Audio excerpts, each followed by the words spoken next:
Je ne vais pas utiliser le micro étant donné que j'ai de quoi de stentor et donc on va m'entendre beaucoup plus aisément.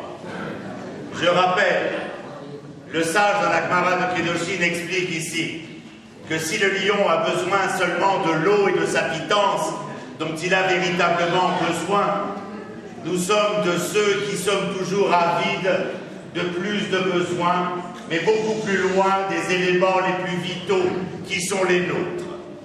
Alors je disais tout à l'heure qu'aujourd'hui, à toutes les tables, nous trouvons du Coca-Cola et qu'au fur et à mesure des ans, nous nous rendons compte que le Coca-Cola est nocif. Et donc nous essayons de réduire la dimension de cola dans le Coca pour essayer que l'organisme puisse accepter ce dernier. Mais ce n'est pas suffisant. Aujourd'hui, nous sommes arrivés à Coca-Cola zéro.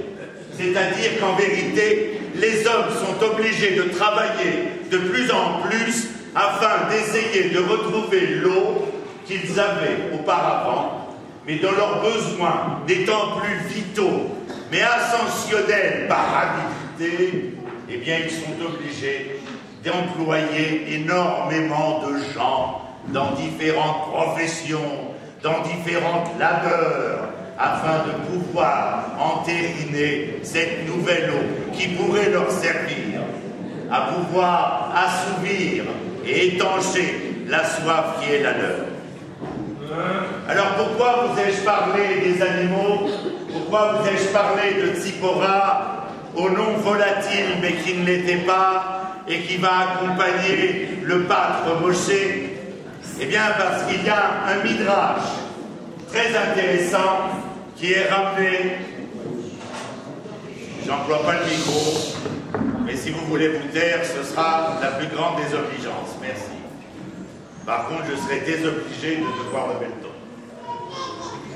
Il est important dans ce midrash-là, qui date de l'époque de la Renaissance, et qui nous est dénoncé par un homme célèbre, on l'appelle le Chosé Miloublin, Arabe Yitzhak Yeshayahu Horowitz, en Europe centrale, très loin de la Tunisie, bien entendu. Eh bien, Rabbi Horowitz nous dit que dans ce midrash, il y a quelque chose de très intéressant. Alors, je vais vous le raconter, si vous voulez bien me suivre, bien entendu. Le midrash nous raconte qu'entre les parachiotes que nous avons lus la semaine dernière et celle d'Yitro, c'est-à-dire entre Shabbat Shira et la paracha de Yitro, nous avons découvert que nous n'avions pas besoin véritablement de labeur, quelle qu'elle soit, concernant notre pitance. Pourquoi? Eh bien parce que la manne tombait miraculeusement du ciel. Seulement, dans ce peuple qui était le nôtre, il y avait toujours de ces individus assez inconséquents, souvent bavards pour ne rien dire, mais qui s'appelaient Datan, Dotan et Aviram. Et ces deux personnages, de Dotan et d'Aviram, étaient de ceux qui remettaient en question continuellement la réalité de cette sortie d'Égypte. Ils ne sont pas justement de ceux qui pourraient accepter les événements évolutionnistes de cette sortie d'Égypte avec une foi et une confiance totale. Ils remettent en question. Et le Midrash, nous dit le Chosé Miloublin, vient nous raconter que le vendredi soir, vous savez pourquoi le vendredi soir? Parce que le samedi, nous avions une injonction divine qui nous demandait de ne point sortir, étant donné que la manne ne tombait pas dans la nuit, ou plutôt dans l'aurore du matin shabbatique. Et cette nuit-là, Dotan et Aviram prenaient de la manne du vendredi et venaient l'éparpiller, nous dit le Midrash, autour des tentes des Hébreux, afin que ces derniers, en se réveillant, puissent remettre en question ne serait-ce que la légitimité de Moshe, mais qui plus est, de l'Éternel Dieu d'Israël. Que pensez-vous qu'il se passa durant cette nuit shabbatique? Eh bien, les Yonim, en hébreu Yonim, qui est la signification hébraïque de ce que nous appelons en français les colombidés, c'est-à-dire la tourterelle, la colombe, le pigeon, le ionim. Venez, mon cher monsieur Sidbon, à l'aurore, bien avant qu'il se lève, car c'était Shabbat et nous avons l'habitude de nous réveiller en retard pour le service divin. Alors il venait à l'aurore, ces ionim, manger l'ensemble des miettes afin que le Shabbat ait lieu, mais qui plus est ce Shabbat d'alors qui s'appelait Shabbat Shira. Alors pourquoi, disait le José Miloublé, parler des ionim? D'abord parce qu'ils nous rappellent au féminin et dans la blancheur de leur être, la pureté incandescente qui était la leur, et puis surtout, rappelez-vous, les ionim, ce sont ces oiseaux capables de revenir depuis les paysages les plus lointains vers l'antre de leur foyer, jamais oubliés, jamais perdus, ni dans les raisons quelles qu'elles soient, ni dans les cœurs quels qu'ils soient.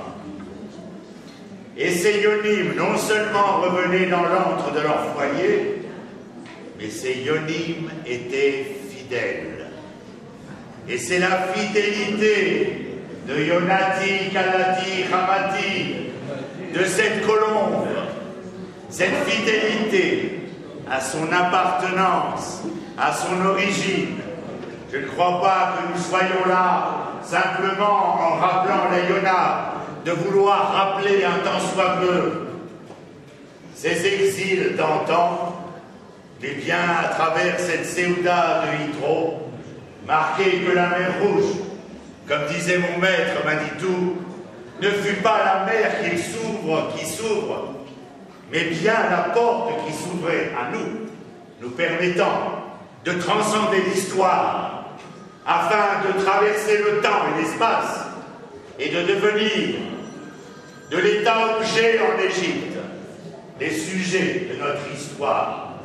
La mer n'était qu'une porte qui nous permettait de transcender la dimension exilique qui fut la nôtre vers la dimension de cet Hébreu qui se cache dans le juif que nous sommes et qui dans chaque réunion est à même de vouloir éveiller en nous cette fidélité, cet attachement, cette blancheur et ce retour inexorable vers l'antre de notre foyer, dans notre maison, entre nous, parce qu'ainsi nous sommes capables de faire valoir les forces inhérentes qui vibrent dans l'intérieur des êtres que nous sommes.